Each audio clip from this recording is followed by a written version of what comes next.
E vem cá, como que é o dia a dia de um árbitro de futebol? Tipo, durante a semana aí que não tem jogo, você fica treinando, fazendo atividade física, como é que Sim, funciona? Aí depois tem um sorteio, uma escala, para saber que perfeito. partida que você vai apitar no dia do Então, como jogo, que a como é que é? gente fazia? Eu especificamente fazia. Hoje você precisa ter uma equipe multidisciplinar, que você tem que ter o seu preparador físico, um fisioterapeuta, um médico de confiança, uma nutricionista. Então, você tem todo um trabalho bem regrado e bem focado para sua melhor performance. Eu fazia trabalho diário em 2 períodos. Então, invertia, tinha dia que eu ia de manhã na pista, fazer os tiros, e à tarde ia para academia, outro dia invertia, fazia um trabalho de flexibilidade, um pouco de piscina também. Uhum, Então, treinamento, pelo menos 2 períodos e com um período de descanso no meio. Isso quando não tinha jogo. Quando tem jogo, você tem as viagens, os jogos, você tem que se preparar. Então, você tem que fazer todo um ciclo de treinamento focado nos jogos mais importantes que você vai ter, e para você ter um descanso também, porque o descanso é treino, né, também, né? claro. E à noite, você tem que estudar todo dia um pouquinho, assistir os lances. Hoje, melhor ainda, porque você pode fazer o jogo, você faz uma conexão como essa que a gente está fazendo aqui, direto com a comissão, que já tem o vídeo, e você, com o seu tutor, com o seu analista, você pode discutir os lances em busca de melhores posicionamentos para os próximos jogos. O grande problema que o árbitro tem é que ele não treina apitar durante a semana.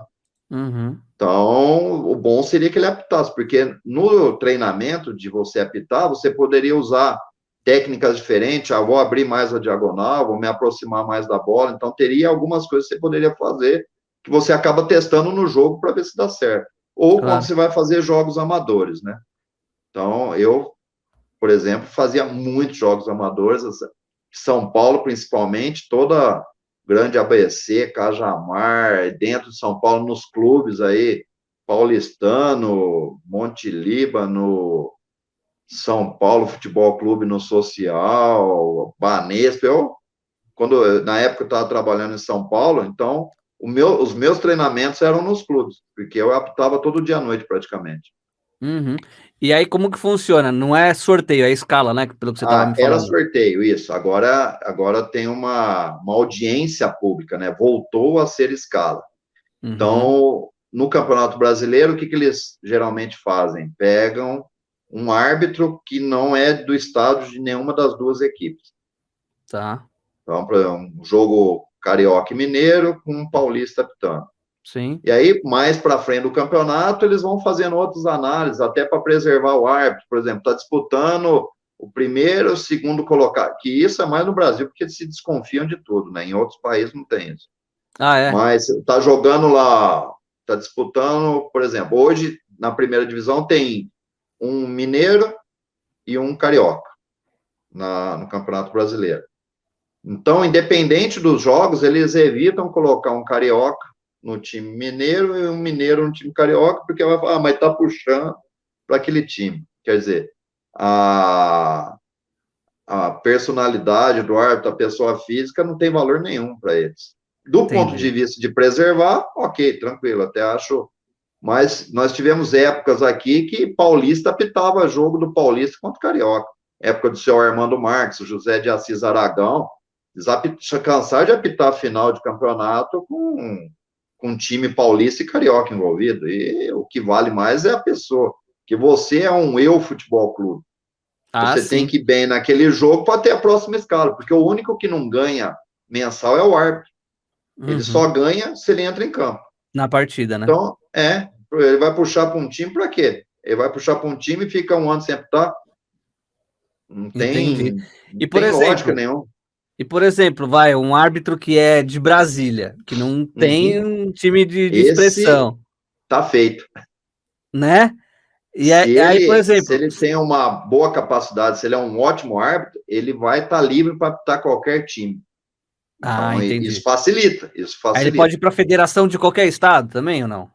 Pode, geralmente nós temos árbitros paulistas que estão em outras federações. Nós temos Ah, árbitros legal. paulistas que estão na Federação de Paraibana, Federação Catarinense, Federação Paranaense, legal. Federação Mato Grossense, porque aqui tem 450 árbitros, lá tem um número menor. Vou tentar a sorte em outra federação. E isso paga a mesma coisa ou não? Os campeonatos regionais, não.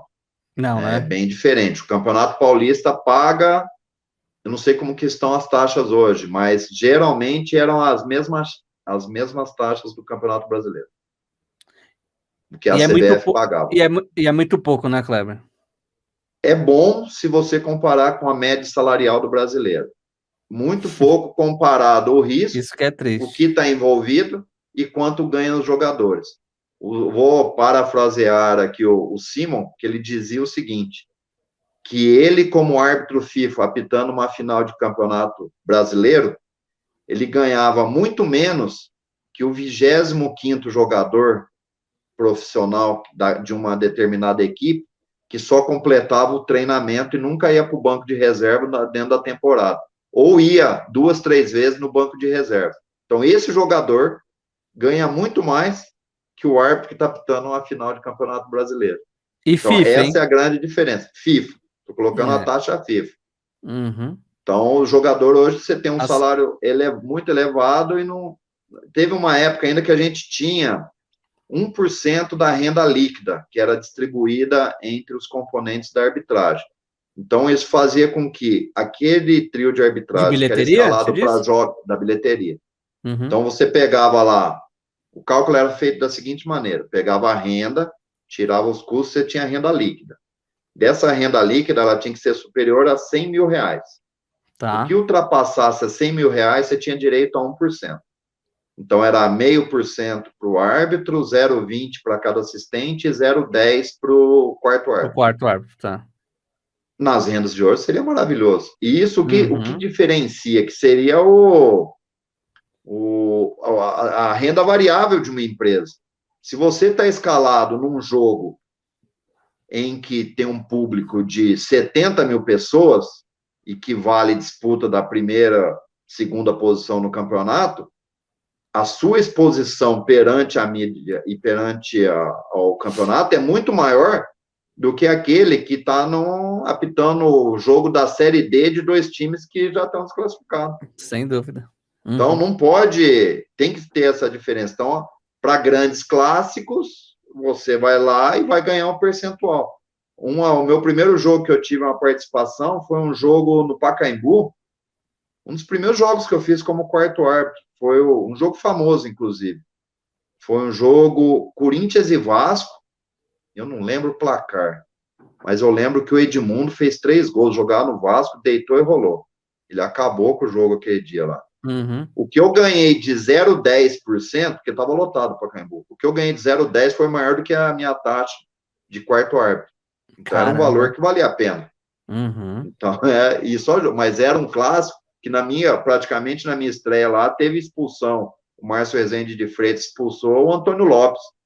O doutor, delegado, eu tive que tirar o homem com toda a minha, entre aspas, inexperiência, né? Então, com toda que... Tanto é que eu apareci na televisão, tinha gente do banco que eu trabalho, nem sabia que eu estava. Fala, rapaziada, beleza? Aqui quem fala é o Cal. Primeiramente, você assistiu esse corte até o final, você tá me vendo aqui, obviamente, tá? E, muito obrigado. Se você ainda não deu like no vídeo, dê um like no vídeo. Nesse cantinho aqui, tem mais um vídeo para você assistir, tá? Mais algum outro corte do canal. E nesse lado aqui, ó, tem um botão para você clicar nele, para você se inscrever no canal. Se você ainda não é inscrito, obviamente. Me conta também nos comentários o que você achou sobre esse vídeo aqui que você tá assistindo agora. Beleza? Tamo junto, valeu e é nóis.